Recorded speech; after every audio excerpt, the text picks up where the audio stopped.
আৰু এয়া উইকেণ্ড বুলি আজি আমি তিনিওটা আহিছোঁ বালাজী মন্দিৰ ফুৰিবলৈ। বহুত বেছি গেলা গৰম দিছে ৰাইজ, কিন্তু কি কৰিব, ভণ্টিও আছে যিহেতু ইয়াত, তাইক অকণমান ফুৰাব লাগে, সেইবাবে ওলাই আহিছোঁ আৰু ভিতৰত আমি ধুনীয়াকৈ সেৱা কৰিলোঁ। তাত যিহেতু ফটো আৰু ভিডিঅ' ল'ব এলাউ নকৰে, সেইবাবে নল'লোঁ। কিন্তু ভিতৰৰ পৰিৱেশটো যে কি শান্তি। বাৰু বালাজী মন্দিৰৰ ভিতৰতে দেখিলোঁ এই গাছডাল, কি গাছ হয় এইডাল কোনোবাই জানে যদি কমেণ্ট কৰিবচোন। দেখাত আমাৰ ফুলৰ নিচিনা লাগে, কিন্তু ফুলৰ গাছটো নহয় বাৰু এইডাল, জানো কি হয় কোনোবাই জানে যদি কমেণ্ট কৰিব দেই।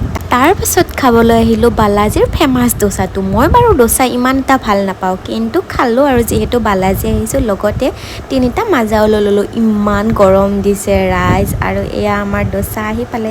মই বেছি বাইট নল'লোঁ দেই ৰাইজ, অকণমানহে খালোঁ, তাৰপাছত ভণ্টিকে দি দিলোঁ। আৰু এয়া হৈছে বালাজীৰ গধূলিৰ পৰিৱেশটো, আৰু আমি বহুত বেছি লাকি জানেনে, কাছিজনো দেখিলোঁ।